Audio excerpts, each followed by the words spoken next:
Ave Maria, frères et sœurs, nous sommes au rendez-vous. Cœur sacré de Jésus, j'ai confiance en toi. Jésus miséricordieux, j'ai confiance en toi. Frères et sœurs bien-aimés, nous sommes reconnaissants au Seigneur pour le don de la vie. Et chaque jour, je voudrais que nous disions vraiment merci au Seigneur pour le don de la vie. Et c'est pourquoi, au début de chaque intervention, je demande toujours au Seigneur de vous manifester toute ma joie de vous retrouver. Ce n'est pas facile de dégager d'abord le temps. Ce n'est pas facile d'avoir la force et la santé pour parler, pour prier. Et chaque fois que le Seigneur nous donne l'occasion de nous retrouver, c'est avec beaucoup de joie. Donc vous comprenez pourquoi au début de mes interventions, je vous manifeste toujours ma joie de vous retrouver. Il y en a qui hier étaient là et aujourd'hui ne sont plus là. Qui sait? Et donc, nous sommes consternés et nous sommes continuellement appelés à une vie de prière, de prière intense, pour voir la grandeur de Dieu dans notre vie, pour voir la gloire de Dieu dans notre vie. Sans la prière, nous ne pouvons rien faire. Alors, frères et sœurs, nous sommes rassemblés au nom du Père et du Fils et du Saint-Esprit. Amen. Et je voudrais, ce soir, commencer à vous préparer pour la conclusion de ces 7 jours d'exhortation et de prière pour les âmes du purgatoire. Et la soirée d'aujourd'hui sera un peu spéciale. Nous allons faire un exercice. Et nous allons consacrer ces jours, ces 3 derniers jours, à la prière pour les défunts de nos familles. Cherchez aussi à demander pardon au Seigneur pour tout ce qui a été mal fait dans nos familles. Et je voudrais partir avec vous sur une nouvelle base. C'est-à-dire quoi? Cette nouvelle base, c'est d'abord se sentir concerné par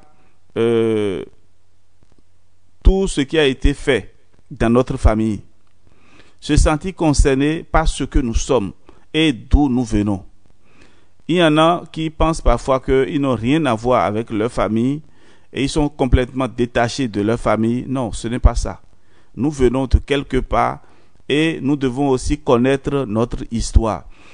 La plupart des personnes qui souffrent aujourd'hui de certaines manières et de façon incompréhensible, leur problème n'est pas seulement un fait personnel, mais aussi ça peut dépendre de là où ils sont nés et de comment ils sont nés et là où ils ont grandi et aussi parfois de leur famille. Il y a des malédictions familiales, des malédictions ancestrales qui pèsent sur beaucoup de personnes.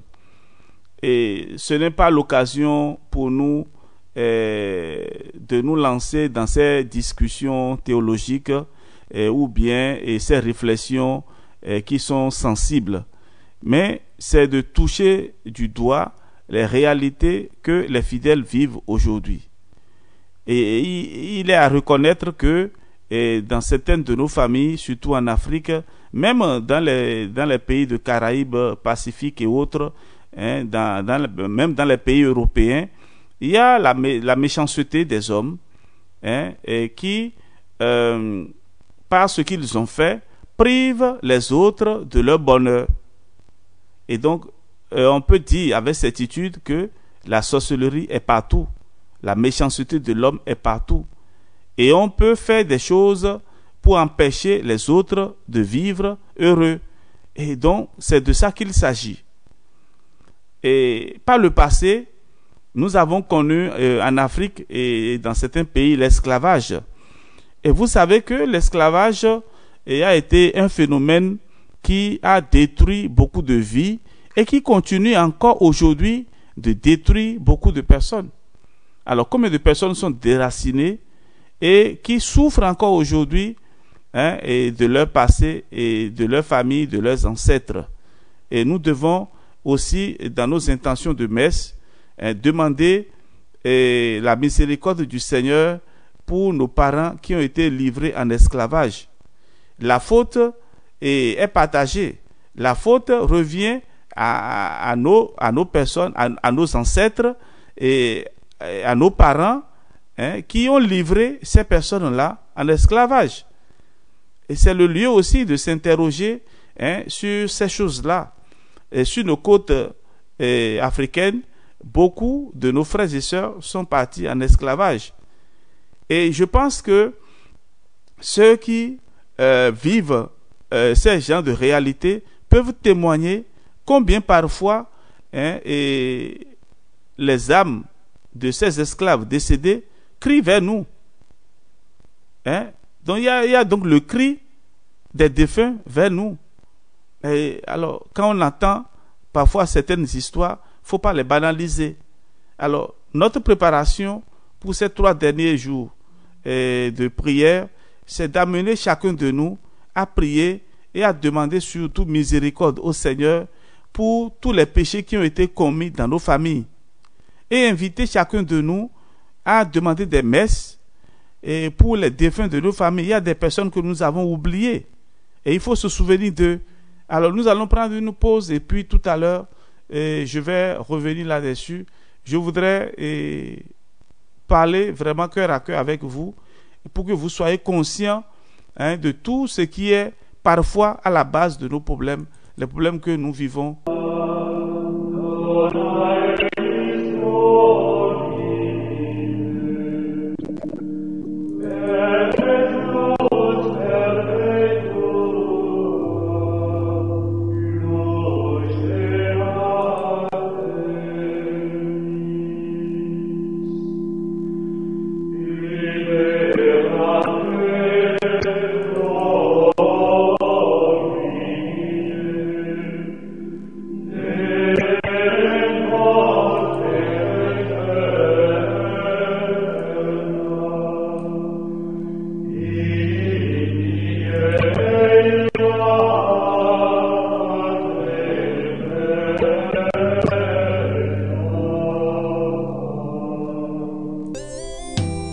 Oui, frères et sœurs bien-aimés, avec ce chant funèbre, un chant pour les défunts, et nous allons à présent entrer dans le vif du sujet. Et je voudrais revenir encore sur les oublis de nos morts, l'oubli de nos défunts. Alors, un pauvre appelé Lazare, couvert d'ulcères de rayons, gisait à la porte d'un homme riche et opulent. Il demandait peu, les miettes seulement qui tombaient de la table du riche. Mais celui-ci les refusait impitoyablement. Quelle insensibilité, quelle dureté de cœur, pouvons-nous dire. Alors, frères et sœurs, faut-il s'étonner si ce mauvais riche, après sa mort, descendit en enfer, pendant que Lazare montait dans le sein d'Abraham? Le souvenir de nos parents défunts est sans cesse présent à notre esprit et à nos cœurs. La maison que nous habitons, le nom que nous portons, les biens dont nous jouissons, tout nous rappelle leur image. Et pourtant, ils ne crient pas, leur tombe est muette, mais l'Église, leur mère commune, ne nous dit-elle pas sans cesse: ayez pitié de vos morts, laissez tomber de votre table quelques miettes pour apaiser leur faim, quelques gouttes pour étancher leur soif. Méchant serviteur, ne dois-tu pas prendre pitié de ton frère? Quoi donc? Il a vécu, il a travaillé pour vous dans sa vie, et maintenant qu'il vous demande quelques miettes de l'héritage qu'il vous a laissé, vous les lui refusez. Si comme le mauvais riche, nous sommes insensibles aux cris de détresse de nos frères, Dieu sera insensible aux nôtres. Comment pourrait-il nous accueillir en son sein? Donc voilà. Un autre exemple que vous avez certainement déjà entendu dans nos méditations et que je voulais reprendre ici, parce qu'il y a toujours des nouveaux. Un officier de Pharaon ayant encouru la disgrâce du roi, fut jeté en prison avec Joseph. Homme doux et compatissant, Joseph se lia d'amitié avec son compagnon d'infortune, adoucit son chagrin, interpréta ses songes et lui donna l'assurance d'un prompt rétablissement. Et pour toute récompense de ses services, il lui demanda seulement de se souvenir de lui auprès du roi. Hélas, cet ingrat, enivré des douceurs de cette nouvelle prospérité, oublia entièrement son bienfaiteur, et l'infortuné Joseph languit encore 2 années dans les fers de la prison. Ce cruel oubli n'est-il pas révoltant? Et comment pouvez-vous oublier vous-même tant de parents, tant de bienfaiteurs dont vous avez reçu la vie, dont vous possédez les biens, à qui vous devez votre fortune, votre réussite? Naguère, quand ils vous disaient adieu et vous priez de ne pas les oublier, vous répondiez en pleurant. Mais le temps a séché vos larmes et vous les avez bientôt oubliés. Vous n'avez plus pour eux ni regret, ni tendresse, ni reconnaissance.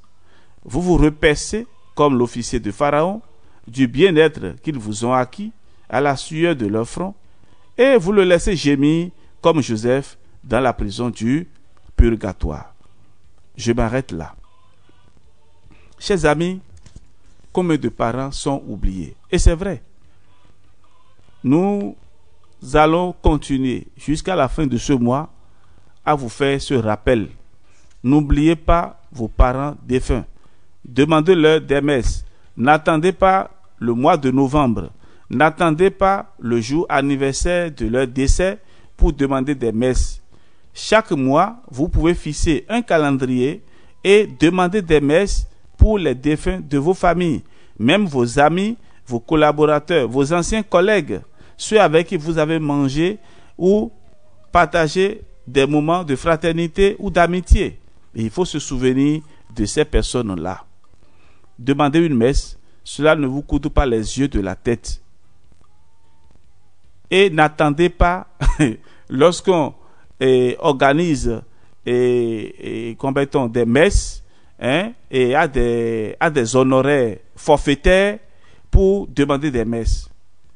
Et il y en a, c'est en ce moment-là qu'ils alignent tous les noms. Mes chers amis, vous aviez tous ces noms-là avant et vous n'avez pas pu répartir.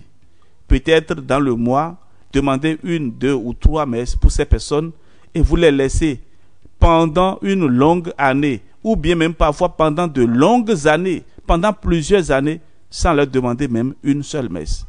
Alors je vous donne comme conseil aujourd'hui, faites un calendrier compte tenu de vos moyens.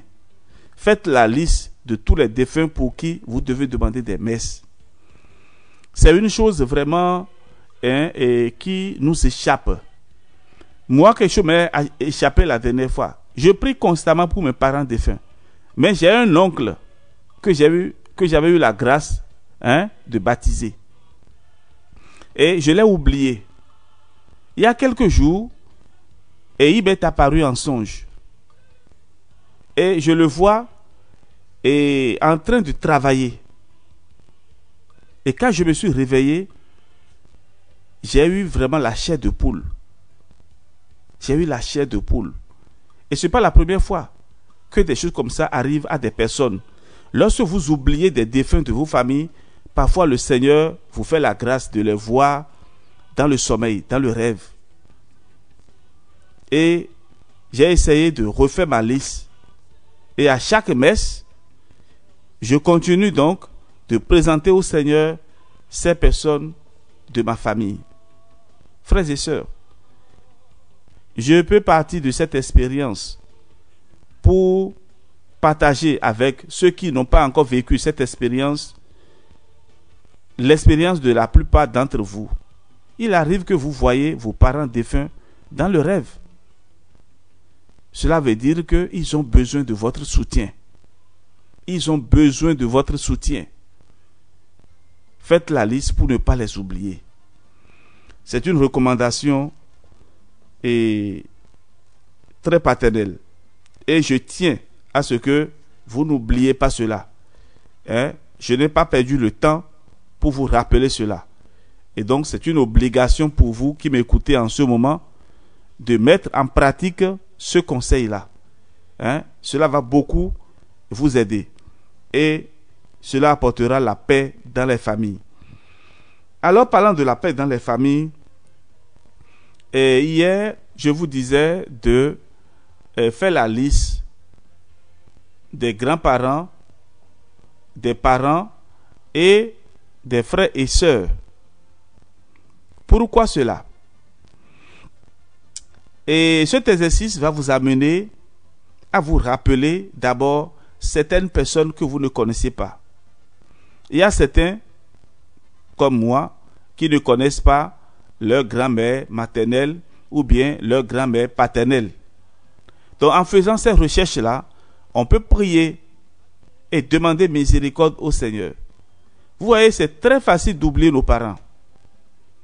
Qui a donné naissance à ton père et à ta mère? Tes grands-parents. Qui a donné naissance à tes grands-parents? Tes aïeux. Et vous voyez, en remontant plus loin, on peut arriver même à nos ancêtres. Et c'est comme ça que nous pouvons comprendre aussi notre histoire et certaines choses qui se passent dans nos familles. Dans certaines familles, il y a certaines maladies récurrentes. C'est-à-dire, quand vous partez du grand-père au petit-fils, vous allez trouver que certains membres de cette famille portent certaines maladies. Ce sont des maladies dites héréditaires. Il y a aussi certains phénomènes que nous remarquons. Dans certaines familles, par exemple, il y a la plupart des femmes, quand elles vont en mariage, elles reviennent encore à la maison. Et vous pouvez constater que les garçons n'arrivent pas à concrétiser les projets de famille. Ils sont tantôt à la maison, ou bien ils sont en voyage et ils n'ont pas une vie stable. Il y en a dans certaines familles qui ont les problèmes de perte d'argent. Dans certaines familles, vous allez voir qu'il y a une malédiction, je peux l'appeler ainsi, qui pèse sur les membres de cette famille-là. Alors, frères et sœurs, je ne voudrais pas vous dire d'être paresseux parce qu'il y a une malédiction familiale qui pèse sur votre famille. Si vous vous levez, et moi j'ai fait cette expérience-là, si vous vous levez et que vous priez réellement, vous vous donnez au sacrement, vous vous donnez aux recommandations de l'Église, vous serez sauvés. Ce n'est pas parce que nos pères ont péché que leur péché repose nécessairement sur nous, que les conséquences de leur péché sont sur nous et nous n'arrivons pas à décoller. Enlevez ça là d'abord de la tête. C'est aussi vrai que il y a certains péchés commis par nos parents, nos grands-parents, nos aïeux, dont les conséquences sont encore dans nos familles aujourd'hui. Ça là, il faut reconnaître ça. Mais je voudrais que vous enlevez de la tête que toutes les situations, je dis bien toutes les situations que vous vivez aujourd'hui, ne trouvez pas la source et l'origine de ces problèmes seulement dans les malédictions ancestrales. Parce que chacun de nous, nous sommes une créature nouvelle devant le Seigneur. Et par le sang versé par Jésus, nous sommes sauvés. Donc Jésus-Christ a versé son sang pour chacun de nous. Alors, ceux qui souffrent, qu'ils sachent qu'ils ne sont pas entrés encore dans la nouvelle alliance. Ils ne sont pas encore entrés dans la communion profonde avec Jésus, crucifié, mort et ressuscité. Ils n'ont pas encore donné leur vie à Jésus. Alors, il y a certaines personnes, et c'est répandu aujourd'hui dans les réseaux sociaux, qui disent qu'il faut faire un retour à nos sources. C'est-à-dire qu'il faut faire un retour à nos ancêtres et autres. Mon frère, ma soeur, je peux te rassurer d'une chose. Celui qui est avec le Christ appartient au Christ. Et il bénéficie des grâces de cette famille-là, de la famille du Christ. Quand on devient chrétien, ce n'est pas que nous renonçons à nos parents, mais nous avons fait un saut, nous avons fait un choix de qualité. Ceux qui disent qu'ils sont chrétiens et qu'ils doivent retourner dans leur tradition, vous vous perdez. Et je peux vous rassurer que ceux qui ont fait cette expérience jusqu'à aujourd'hui, ils sont embrouillés. Leur vie n'a pas de direction droite. Leur vie n'a pas une orientation droite. Pourquoi? Lorsque vous êtes assis sur deux chaises, vous n'êtes pas équilibré. Le syncrétisme, ça n'a jamais apporté la paix. Le syncrétisme, ça n'a jamais apporté la paix. Soit tu es du Christ, ou bien tu es dans les traditions ancestrales. Il faut faire un choix. Si tu es avec le Christ et tu retournes encore dans les traditions, cela ne t'apportera rien. Je vais vous raconter une petite histoire. Il y a un monsieur qui est entré dans la sorcellerie. Et il était dedans. Ça fait déjà un moment. Vous savez, dans la sorcellerie, il y a le respect de la hiérarchie établie. C'est-à-dire, les plus jeunes doivent respecter les plus vieux. C'est-à-dire les anciens. Les jeunes doivent respecter les anciens. Et quand je dis anciens, c'est selon leur grade. Ce n'est pas les grades selon le temps qu'ils sont dedans. Parce que les pouvoirs sont concédés à des personnes qui ont fait un certain nombre de sacrifices. Je ne vais pas expliquer plus que cela. Mais comprenez que dans la sorcellerie, il y a le respect de la hiérarchie. Comme dans toute société, d'ailleurs, qui doit avancer, il doit y avoir le respect de la hiérarchie. Alors, qu'est-ce qui se passe? Ce frère sorcier, il a commencé à entrer dans le camp des anciens. Et il a commencé à faire des victoires ou bien des victimes dans le camp des grands. Alors les grands sorciers se sont retrouvés, ils ont dit, ben, ce petit-là, il veut aller où? Alors, comme vous savez, la nuit, ils font souvent des voyages pour aller attaquer. Et alors une nuit, les grands sorciers se sont retrouvés quelque part où ils savent que le petit-là, il va passer. Et ils lui ont bloqué la voie. Il ne pouvait plus continuer. Donc, il voulait finir avec lui. Le petit sorcier, là, il s'est rappelé en même temps qu'il était chrétien. Qu'est-ce qu'il a fait? Il a commencé à prier en demandant à Jésus de le protéger par son sang précieux qu'il a versé à la croix. Et que s'il le délivre de ces grands sorciers-là, il va se convertir et mener une vie de perfection. À l'instant, dès qu'il a fini de faire sa prière, il y a une grande lumière qui est apparue, et c'est comme ça, il a terrassé les grands sorciers, et il est sorti sain et sauf. Il a échappé. Et quand il est revenu dans sa vie maintenant, il est allé rencontrer un prêtre charismatique, et il s'est débarrassé des amulettes, des gris-gris, et de tout ce qu'il avait de la sorcellerie. Il s'est débarrassé de tout et il est devenu un bon chrétien. Il est entré dans le renouveau charismatique et il est devenu très engagé dans l'église. Ce témoignage-là, c'est le frère Jean Pliat de Vénérée Mémoire, c'est lui qui a fait ce témoignage-là. Donc, cela ne vient pas de moi. Donc, ce témoignage est digne de foi. Et, frères et sœurs, ceux qui sont revenus de la sorcellerie, ils peuvent vous dire la puissance du sang précieux de Jésus. Alors ne vous perdez pas dans ces choses-là en disant que non, il faudrait que nous retournons à la source, il faudrait que nous ayons la protection. Vous allez vous perdre. Et vous vous perdez si déjà vous avez mis les pieds dedans. Le syncrétisme n'a rien donné. Moi, mes parents, je les ai vus et j'ai vu dans quelles conditions ils ont vieilli et ils sont morts. J'ai vu aussi beaucoup de personnes âgées que j'ai accompagnées et à la fin de leur vie, comment ils ont confessé les péchés qu'ils ont commis par le passé. Et quand ils ont reçu la lumière de Dieu par le baptême, leur vie a complètement changé. J'ai accompagné un papa qui a reçu le baptême à 85 ans et à 90 ans, il est mort. Et quand il fait son témoignage et de sa vie d'avant, et par rapport à quand il a reçu le baptême, c'est une vie de renouvelée. C'est une vie de lumière. Et il a même regretté tout ce qu'il a fait par le passé. Et c'est de son témoignage que je voudrais aujourd'hui m'appuyer pour vous parler. Que nos parents ont fait certains péchés. Ils ont fait des sacrifices dans le passé qui pèsent aujourd'hui sur les enfants. C'est ce vieux père-là qui m'a parlé. Il m'a fait son témoignage. Il m'a dit, mon fils, tu es prêtre aujourd'hui, je dois te dire la vérité. Tu vois, tel enfant que tu connais là, tel enfant est comme ça aujourd'hui parce que j'avais fait des sacrifices en leur nom. J'avais fait telle promesse aux divinités en leur nom. Et dans le temps, je n'ai pas pu honorer ces engagements.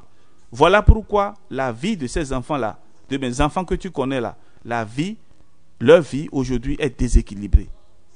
Alors, chers amis, je ne dis pas que, et je le répète encore, que tous les problèmes que nous avons aujourd'hui là dépendent de nos parents parce qu'ils ont fait nécessairement des sacrifices en notre nom, ou bien ils ont commis des péchés graves en notre nom, ou bien que sur la famille pèse une malédiction. Mais ce qui est sûr, lorsqu'une malédiction pèse sur une famille, les conséquences sont là. Les conséquences sont là. Il y a quelqu'un, il racontait un jour, et il est revenu au fait à une vie chrétienne. Je vous raconte ces histoires-là pour vous faire comprendre ce que chacun de nous vit aujourd'hui.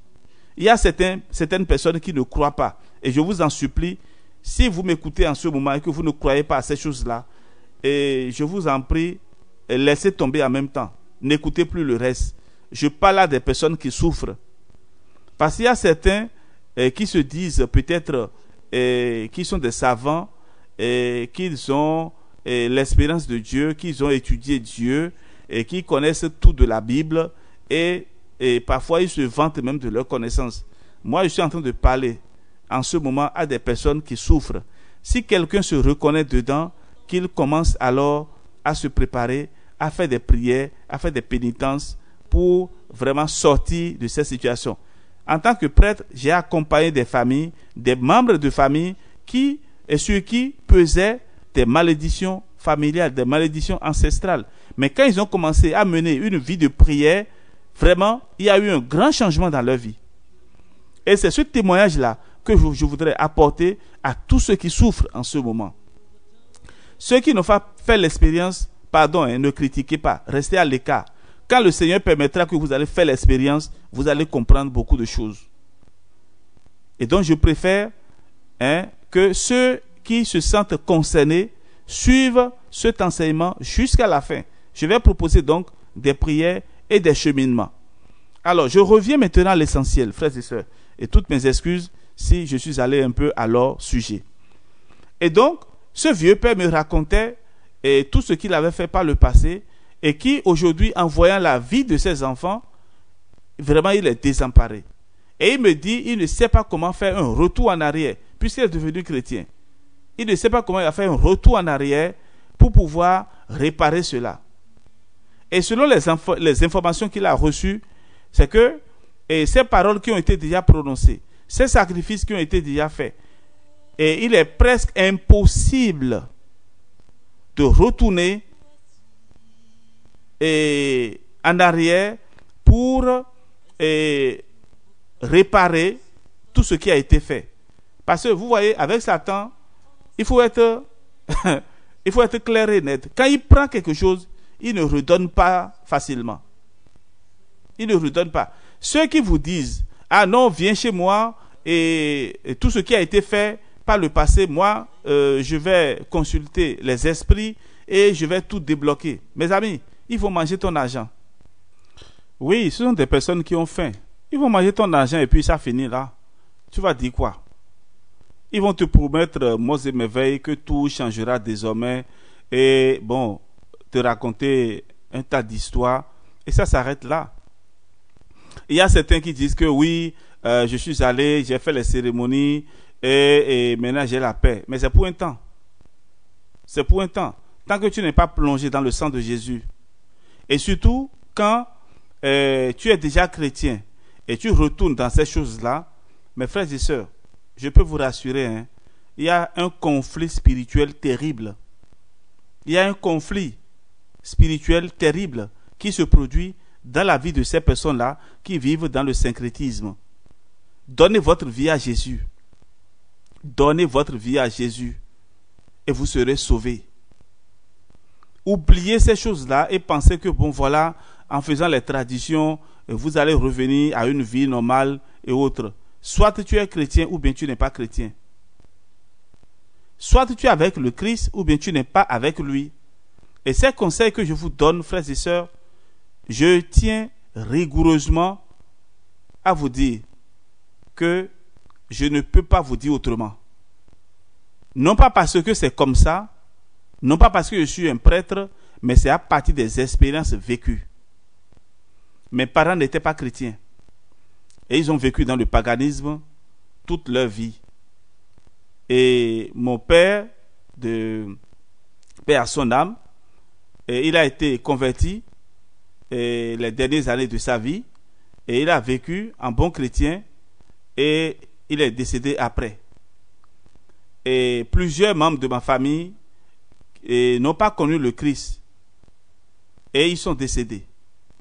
Et nous continuons encore aujourd'hui de prier pour ces personnes-là. Il y a des conséquences que tous les membres de ma famille, mes frères et sœurs, que nous constatons naturellement que certaines personnes ont vraiment de problèmes. Et quand on a cherché, on a trouvé que quelque part, il y avait eu une malédiction. Et nous sommes dans la démarche de réconciliation, nous sommes dans la démarche de pardon, et ceux qui sont chrétiens prient et cherchent à ramener les autres et des traditions vers la vie chrétienne, des ténèbres vers la lumière. Et ce n'est que dans la lumière du Christ qu'on peut trouver la foi, la joie de vivre, le bonheur. Alors frères et sœurs, ne vous perdez pas derrière ces situations. Ce que vous pouvez faire, c'est d'interroger les anciens, les personnes âgées de vos familles, s'ils comprennent un peu ce que vous vivez. Et là, vous allez, lorsque vous avez les informations, vous allez orienter maintenant les prières en ce sens-là. Et il y a un cheminement à faire pour demander vraiment pardon à Dieu pour tous les péchés, les crimes qui ont été commis dans vos familles avant votre naissance. Frères et sœurs, je m'arrête là et je ne voudrais pas aller loin parce que c'est un domaine très délicat et puisque il y a des personnes qui souffrent et il y a aussi des personnes qui n'ont pas fait cette expérience et c'est clair que c'est compliqué de parler beaucoup plus de ça. Mais ce que je viens de partager avec vous, c'est la réalité, c'est le témoignage de plusieurs fidèles et c'est ce qu'ils vivent au jour le jour. Alors, qu'est-ce qu'il faut faire?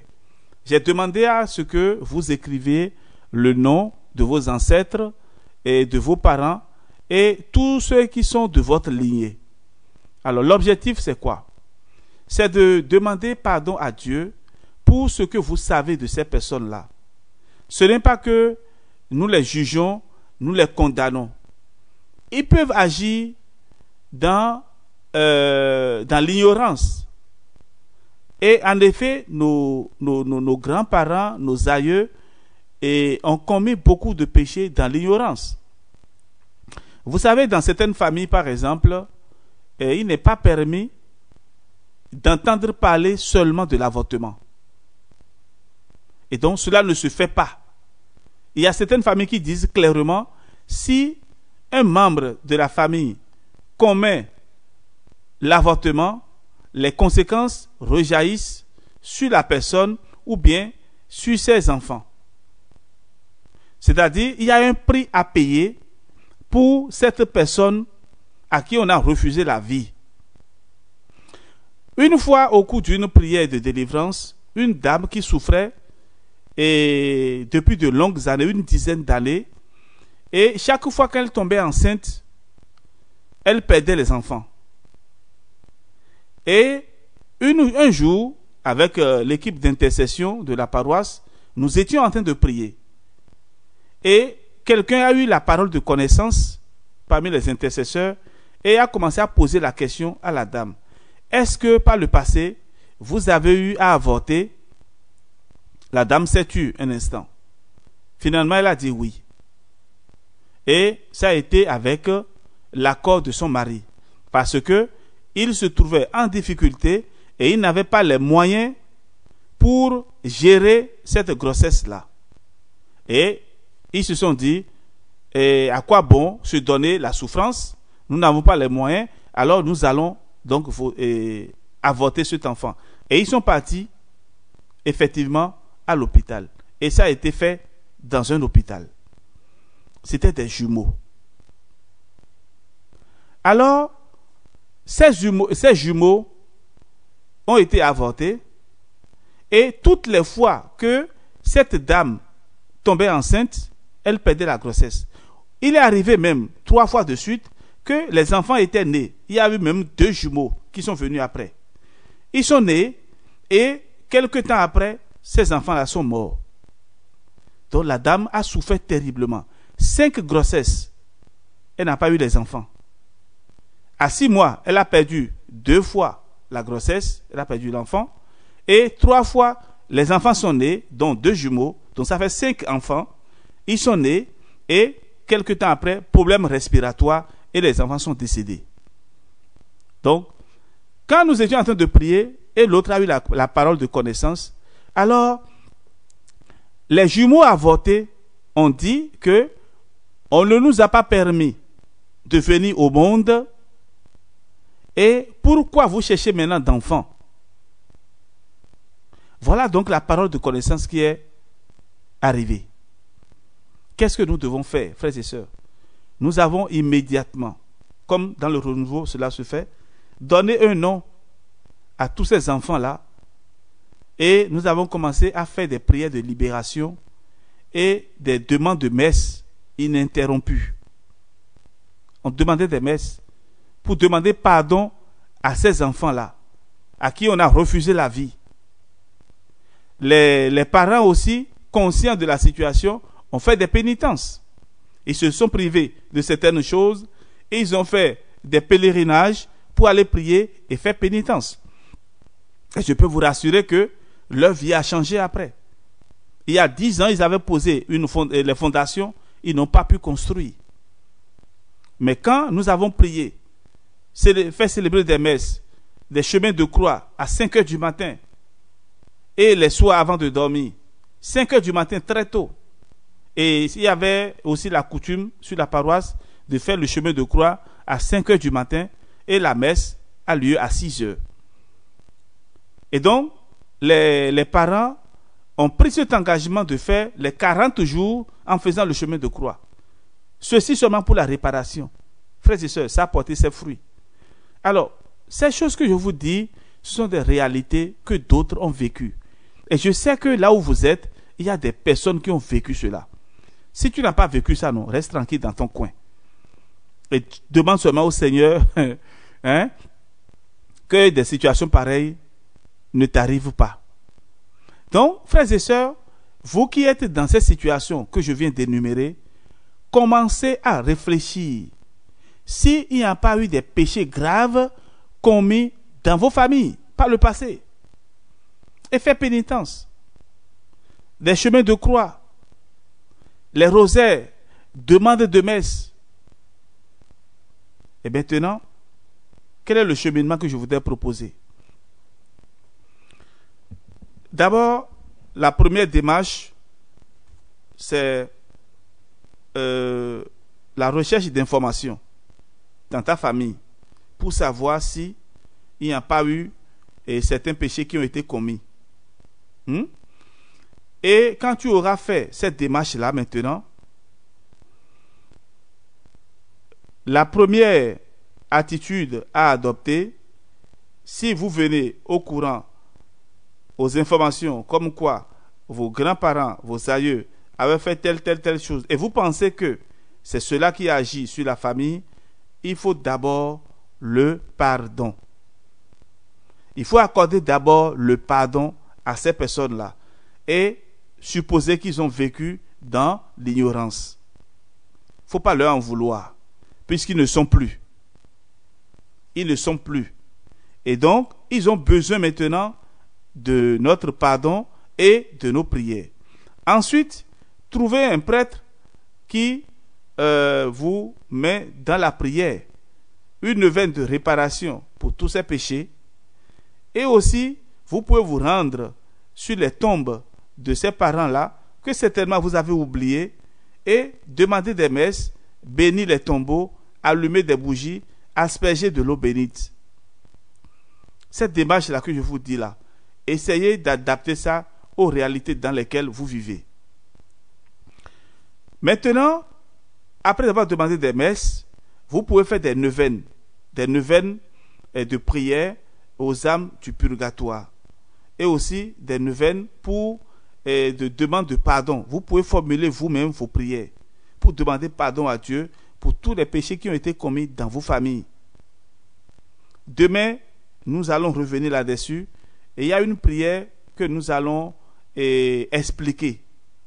Nous allons donc expliquer cette prière-là pour que chacun de nous puisse comprendre comment il peut demander pardon au Seigneur pour les péchés commis dans sa famille. Je répète encore, ce n'est pas que tout ce que tu vis aujourd'hui, la cause se trouve dans les péchés de tes parents. Sinon tu seras paresseux et tu vas attribuer tout ce que tu as fait aux parents. Regarde aussi dans ta vie. Regarde d'abord dans ta vie. Est-ce que par le passé, tu n'as pas commis des péchés graves, des péchés que tu n'as pas confessés ou bien que tu n'as pas bien confessés?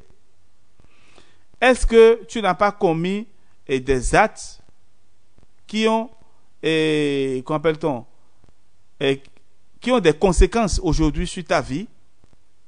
C'est aussi un grand devoir pour chacun de nous de faire son examen de conscience pour ne pas attribuer les difficultés que tu as aujourd'hui à une vieille mère ou bien à une vieille tante qui est au village là-bas et on pense que bon voilà, c'est la sorcière de la famille. Regarde d'abord ta vie, mon frère, ma soeur. Regarde d'abord ta vie. Bon. Et j'ai été vraiment explicite. J'ai été dans les détails. C'est vrai, il reste encore beaucoup à dire. Mais je sais que à partir de ce que je viens de vous dire, vous retrouvez et vous allez faire donc les démarches.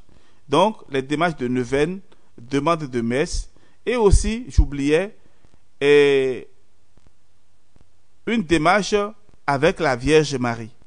Vous pouvez choisir par exemple les livres de dévotion Un mois avec la Vierge Marie ou bien le manuel de consécration au cœur immaculé de Marie.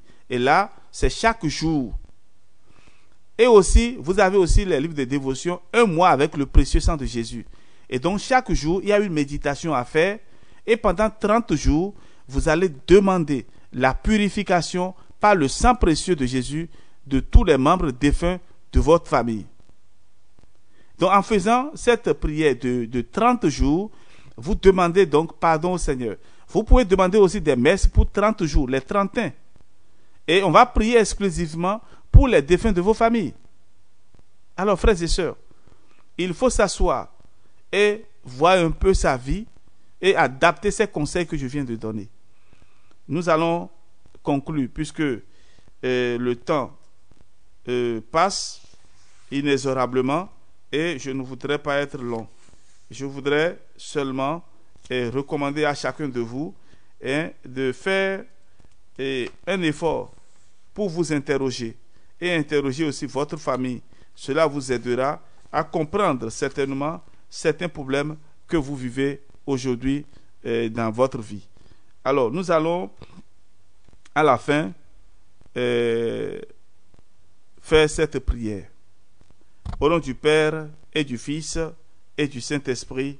Amen. Prière à son ange gardien et à tous les anges des âmes du purgatoire. Mon bon ange, mon aimable protecteur, Je vous salue très affectueusement. Vous tous, chers anges, nobles citoyens des cieux, qui avez vos pupilles dans les brasiers ardents du purgatoire, priez, je vous en supplie, la divine majesté, qu'elle vous permette de les visiter de ma part pour les consoler, les fortifier, les délivrer.